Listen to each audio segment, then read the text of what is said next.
à tous, bienvenue dans Bloc-Notes. Aujourd'hui, nous sommes dans le centre-ville de Bordeaux pour vous parler d'ostéopathie. Et oui, aujourd'hui, tous les ostéopathes de France et de Gironde vous proposent un bilan gratuit pour mieux connaître cette méthode thérapeutique. Nous vous proposons de faire le point aujourd'hui. Damien Grison, pourquoi organiser une telle journée portes ouvertes ? Alors en fait, c'est la troisième année que l'Union fédérale des ostéopathes de France organise la journée porte ouverte.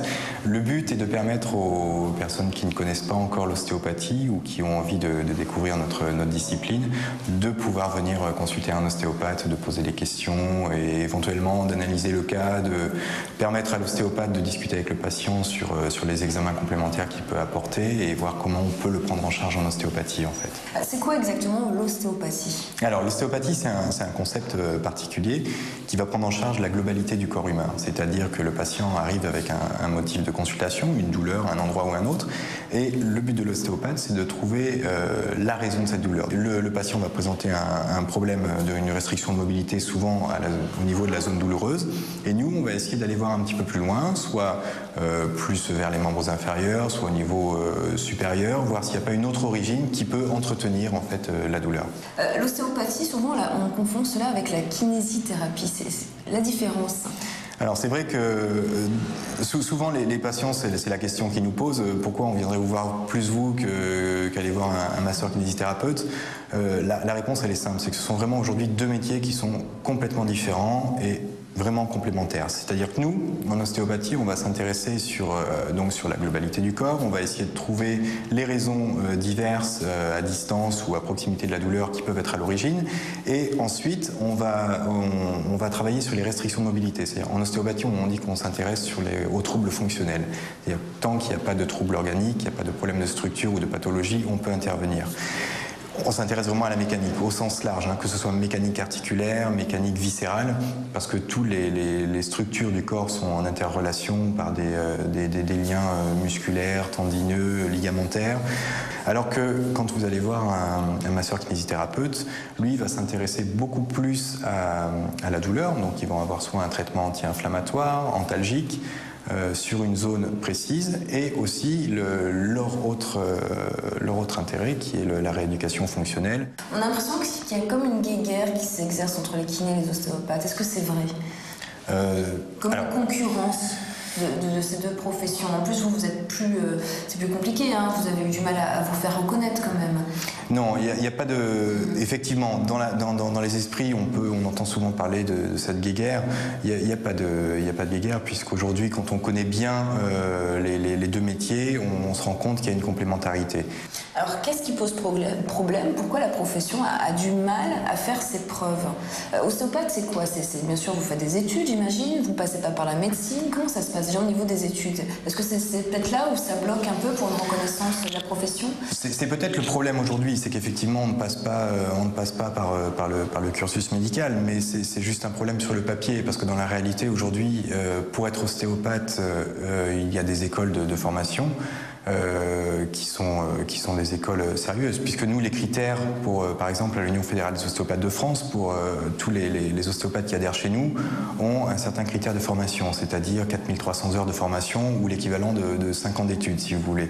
Donc, vraiment, on s'attache à cette importance parce qu'on se bat pour la sécurité du patient. Et demain, on a la particularité aujourd'hui d'être des consultants de premier rang. C'est-à-dire que les patients viennent nous voir sans passer par le médecin. Mais ce qui veut dire que l'ostéopathe doit être suffisamment compétent pour avoir une vision du patient, de son motif de consultation, des tests spécifiques qui sont des tests médicaux et qui vont permettre à ce moment-là à l'ostéopathe d'orienter le patient, de dire ce cas-là relève plus de mon champ de compétences, allez voir votre médecin généraliste pour éventuellement soit obtenir des examens complémentaires, soit pour orienter vers d'autres spécificités médicales. Un métier qui se développe, il y a de plus en plus d'ostéopathes, c'est l'impression qu'on a. Vous commencez à faire vos preuves. Alors, juste un petit problème, c'est pour le patient. Les séances ne sont pas remboursées par la sécurité sociale. Aujourd'hui, effectivement, il n'y a aucune prise en charge, puisque pour en France avoir une prise en charge au niveau de la sécurité sociale, il faut être médecin. Par contre, de plus en plus de mutuelles, elles ont décidé d'aider justement les patients à consulter les inciter à consulter les ostéopathes. Alors aujourd'hui, vous proposez des bilans gratuits au public. Comment se passe un bilan ostéopathie? Alors, par exemple, voilà, donc Ruben qui a accepté, qui voulait découvrir l'ostéopathie, qui correspond bien dans ce cadre de cette journée porte ouverte. Le but, la première approche va être de questionner un petit peu le patient sur son motif de consultation, s'il en a un, de répondre à ses questions, s'il a des questions sur notre médecine, et au travers de l'interrogatoire, ça va être, en fonction s'il y a un motif de consultation, justement, de poser une anamnèse en fait sur son problème, de s'intéresser à tous ses antécédents, que ce soit les antécédents familiaux, les antécédents traumatiques, chirurgicaux. Ensuite, en fonction de la zone qui va nous présenter, on ne traite pas pendant cette journée. C'est vraiment, on instaure un dialogue et nous, ensuite, on va essayer en fonction des examens, il peut apporter des examens complémentaires aussi, des radios, des bilans médicaux, de voir avec le patient si son cas relève de la compétence de l'ostéopathe. Et le cas échéant, lui conseiller soit d'aller voir de le réorienter vers un autre professionnel de santé. En général, quelles sont les questions les plus fréquentes de vos patients? Ça concerne plutôt les maux de dos Je dirais beaucoup aujourd'hui, mais ça, je pense que ça a un lien avec les vies qu'on a tous aujourd'hui. On vit vite, on ne fait pas attention à notre hygiène de vie, soit on est assis 8 heures derrière un bureau, donc avec des mauvaises positions, soit on va faire de la manutention pendant 8 heures, ou on est debout à piétiner pendant 8 heures. Donc souvent, je dirais dans une grande partie des cas, ce qui se présente aujourd'hui, ce sont des problèmes des lombalgies, des dorsalgies ou des cervicalgies.